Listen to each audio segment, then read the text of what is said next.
Okay, how to read a vernier scale. First, the scale that is the longest and the largest is called the main scale, followed by a small little scale that is usually from 0 to 10. That is called the vernier scale. So what you need to do first is to find on the main scale the part that is just before the 0 on the main scale, and the reading here happens to be 1.9. So what you get on the main scale is 1.90 cm. Always read the main scale in the cm scale if there is a cm over here. Okay, on the vernier scale,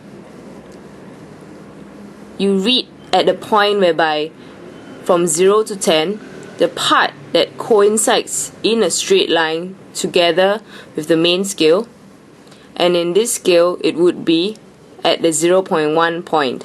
There is a straight line down. So at this point, when it coincides, you read off this vernier scale, this small scale over here, at 0.01.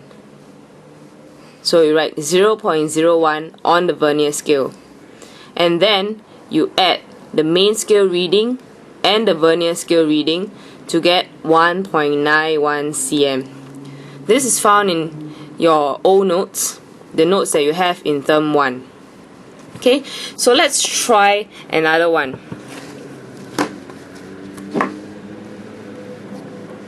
Okay, let's look at this.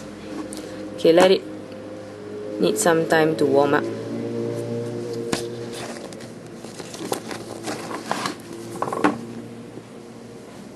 Okay, for this one, as you can see, on the main scale,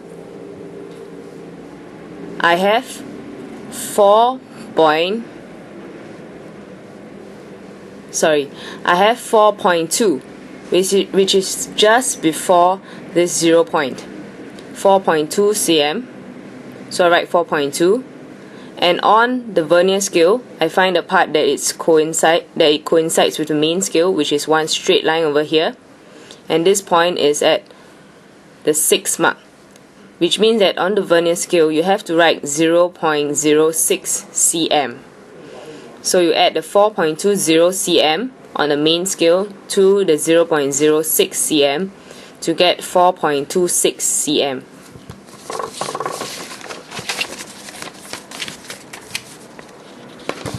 Okay, let's look at this exercise. Okay, you can see just before this 0 mark, the reading is at 2.1 and it coincides in a straight line. So we write the reading as 2.1 because at the 0 mark, immediately it coincides with the main scale. So you don't have to write the main scale reading first and then find the straight point in the vernier scale, because right at the 0 mark in the vernier scale, it's already in a straight line, so it's 2.10.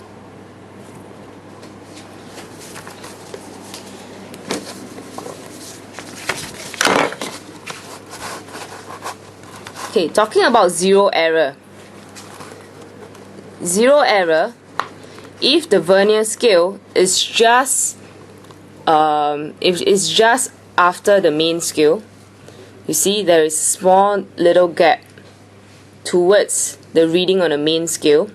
Once it's more, it means that it's positive. Once it's positive, you minus it off from the observed reading, which is 32.4. But if the zero error on the vernier scale